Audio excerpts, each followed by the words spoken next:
Hello बच्चों, आज हम आपके लिए लेके आए हैं क्लास 10 सीबीएसई केमिस्ट्री का चैप्टर नंबर 4। जैसा कि हमने पिछले वाले वीडियो में आपको बताया था कि हाइड्रोकार्बन दो टाइप के होते हैं, सैचुरेटेड और अनसैचुरेटेड। सैचुरेटेड में मैंने आपको बताया था कि सैचुरेटेड में हमारे पास एक ग्रुप आता है एल्केन, और अनसैचुरेटेड में हमारे पास दो ग्रुप होते हैं, एक होता है एल्कीन और एक होता है एल्काइन। इसके अलावा मैंने आपको ये भी बताया था कि एल्केन जो है उनको लो रिएक्टिविटी की वजह से पैराफिन्स कहा जाता है, और एल्कीन और एल्काइंस को ऑयली कंपाउंड फॉर्मेशन की वजह से इन्हें ओलेफिन्स का नाम दिया गया है। ठीक है, इसका जनरल फॉर्मूला भी मैंने आपको पिछली वीडियो में ही बताया था, CnH2n+2। यानी जितने कार्बन होंगे यहां पर n की वैल्यू 1 से लेकर के और इन्फिनिटी तक जा सकती है, कितनी भी हो सकती है। लेकिन एल्कीन और एल्काइन के लिए यानी डबल और ट्रिपल बॉन्ड के लिए हमें, जैसे इसका जनरल फॉर्मूला होता है CnH2n और इसका होता है CnH2n-2। एल्कीन और एल्काइन के लिए n की मिनिमम वैल्यू 2 से शुरू होगी, 2 से 2, 3, 4 आगे तक जाएगी। इसमें मिनिमम वैल्यू 2 है और इसमें मिनिमम वैल्यू 1 है। इसमें 2 दोनों के लिए है। अब एक एक करके एग्जांपल करेंगे तो सब कुछ समझ आएगा। तो एल्केन से शुरुआत करते हैं। तो एल्केन का जो फर्स्ट मेंबर है, अगर हम एल्केन में 1 लेते हैं n की वैल्यू, तो हमारा सबसे फर्स्ट मेंबर आता है CH4। CH4 यानी अगर मैं यहां पर n की वैल्यू 1 रख दूं, तो चलिए इसको डिटेल में ही कर लेते हैं। तो C1 और H2 × 1 + 2, तो कार्बन और 2 2 1 2 और +2 कितना हुआ 4। तो फर्स्ट मेंबर हो गया। तो फर्स्ट मेंबर का ये नेम हो जाता है मीथेन। मीथेन। इसके अलावा अगर n की वैल्यू 2 हो जाए तो यहां पर C2 और 2 × 2 4 और +2 6, तो यहां C2 के साथ 6 लग जाएंगे H, तो ये दूसरा मेंबर हो जाएगा और इसका नाम हो जाएगा इथेन।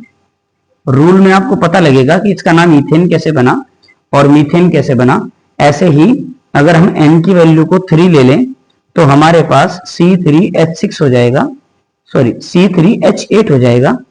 रूल के अनुसार 2 3 6 +2 तो 8 हो जाएगा। ठीक है, तो यहां पर इसका नाम बन जाएगा प्रोपेन। तो ऐसे ही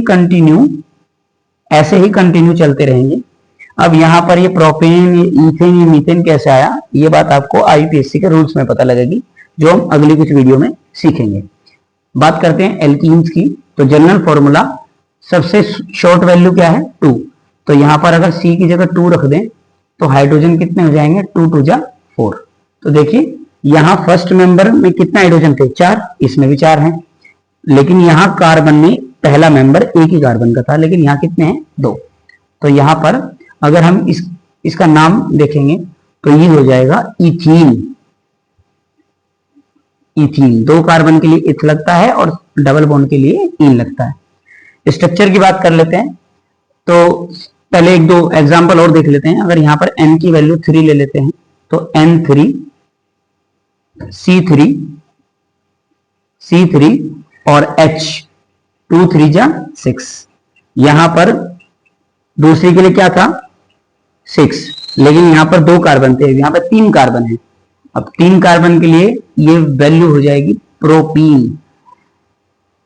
ठीक है, तो ये एल्कीन के मेंबर्स हैं, ऐसे ही बनते चले जाएंगे। ठीक है, अगर यहां पर एल्काइन का एग्जांपल लेते हैं, देखिए एल्काइन का एग्जांपल n = 2 के लिए, n = 2 के लिए वैल्यू बनेगी C2 2 × 2 4 -2 ही रह जाएगा, 2 कार्बन के साथ 2 हाइड्रोजन, तो यानी और साथ में एक ट्रिपल बॉन्ड, क्योंकि एल्काइंस आप जानते हैं पिछली वीडियो में जैसे मैंने बताया था कार्बन के बीच में ट्रिपल बॉन्ड होता है। एल्कीन में मैंने आपको बताया था कि कार्बन कार्बन के बीच में आपको डबल बॉन्ड मिलेगा, और एल्केन में मैंने आपको कहा था कि कार्बन कार्बन के बीच में आपको सिंगल बॉन्ड मिलेगा। कोई दूसरा नहीं देखना होता आपको कि दूसरा एटम कैसे लगा हुआ है, वो उसके नेचर के हिसाब से है।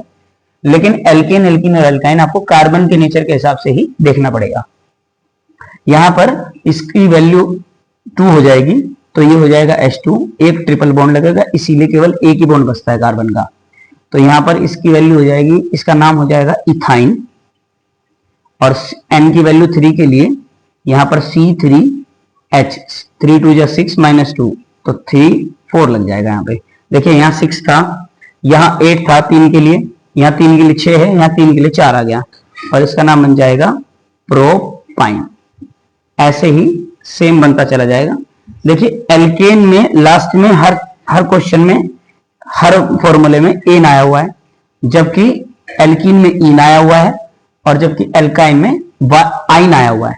तो यही साउंड हमें बताएगी कि हमारे इससे आगे के मेंबर क्या बनेंगे, इससे आगे के मेंबर क्या बनेंगे, और इससे आगे के मेंबर क्या बनेंगे। तो आई होप कि आपको एल्कीन और एल्काइन का ये जनरल फॉर्मूले का कॉन्सेप्ट कि किस ग्रुप का पहला मेंबर कौन सा है। इसका पहला मेंबर होता है मीथेन, इसका पहला मेंबर होता है इथीन, और इसका फर्स्ट मेंबर होता है इथाइन।